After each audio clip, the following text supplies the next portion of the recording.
আজকে এক জায়গায় ইন্টারভিউ দিতে গেছিলাম, তো কয়েকদিন হয়েছে কাজ বন্ধ, এই জন্য অনেক জায়গা থেকে ইন্টারভিউর কথা বলছে, ইন্টারভিউর জন্য ডাকছে। আজকে এক জায়গায় ইন্টারভিউ দিতে গেছিলাম। আমার মোটামুটি 2000 টাকা বাংলাদেশের শেষ। তো ইন্টারভিউ দিয়ে আসছি, এখন দেখা যাক কি হয়। তারা কল করবে বলছে। আর কাতারে কয়েকটা অ্যাপস আছে চাকরির জন্য, যারা চাকরি অভিজ্ঞতা আছে তাদের ওই অ্যাপসের মধ্যে ডিটেলসগুলো দিলে আপনার ওইখান থেকে কল আসে। অনেকে লোক লাগে, তখন কল আসে কোম্পানিতে, তখন সেখানে ইন্টারভিউ দিলে চাকরি হওয়ার সম্ভাবনা থাকে।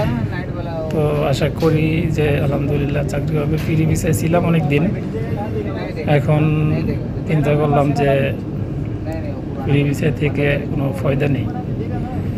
দেখা যাক আল্লাহ কি করে। দোয়া করবেন আপনারা সবাই, ভালো থাকবেন। আসসালামু আলাইকুম। इधर का उसका 15 लाइट परसों भी आके चेक किया था, आज भी है।